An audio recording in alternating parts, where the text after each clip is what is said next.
Part 1. The preface will not fear itself. The only thing we have to fear is fear itself. Roosevelt must not have struggled with anxiety. Because if fear itself is all I have to worry about, I wouldn't have a problem. I am always in the process of trying to kill a part of myself. On the other side of that coin, I am constantly aware of the threat I pose. I am the lion and the gazelle, the one who is eaten and the one who escapes. When fight is not a reasonable option, and trying to escape yourself makes flight a tad bit difficult, I am the gazelle. Chasing myself through my own mind, trying desperately to survive, the lion attempts to devour the fear, while the gazelle attempts to rationalize the threat. In truth, the lion never catches me, but there is no convincing myself of that fact. My adrenaline glands spit kerosene into an already raging fire, and eventually the chase is too much for one brain to keep track of.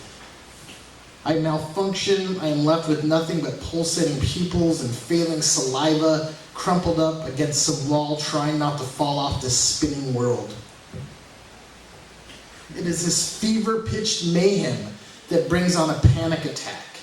And as you see the tornado approaching, you try to get to a safe place, every time hoping for some insight in the eye of the storm, but there's nothing rational or logical when draped in the middle of it.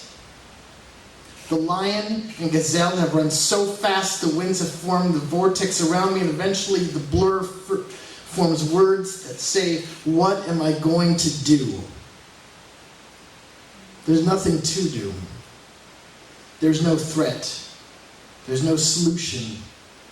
There is only this carousel of irrational self-badgering, whirling me into a messy puddle that always comes to the conclusion that I must be dying. And every time I crawl out, I have learned nothing. Enough trips to the emergency room and they will eventually put you on medication to prevent things from getting this far. That magic pill can yank you right out of the tornado and make you wonder what all the fuss was about. For years I relied on it, but I wasn't addressing the real issue inside of me. The lion and gazelle only manifest when enough of my anxieties have slipped by and they begin to fill up this vessel, this glass, that also holds the antidote for all of this hope. What those drugs do is empty that glass. The anxieties go spilling onto the ground, but so does the hope you built in the process. And every time I took it, my glass got smaller and smaller and smaller.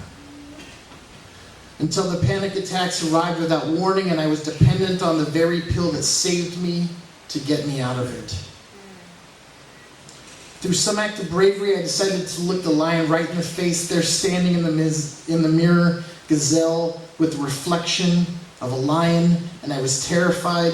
I wanted to die, not because I was suicidal, but I wanted the pain to stop.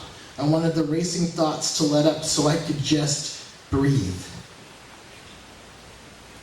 The lion was relentless, and I nearly lost everything in a self-destructive escape for myself. But with each battle, I would get better at recognizing the potential for a panic attack, and I've learned how to slow down the momentum. I have not stopped it altogether, but that little bit of hope that has built up over time gave me the strength I needed to have a fighting chance. I do not fear death or God or man. I fear connection and hopelessness. I fear rejection. I fear intimacy. I fear the things that trigger my anxiety, so I'm constantly trying to be alone. But what I fear most is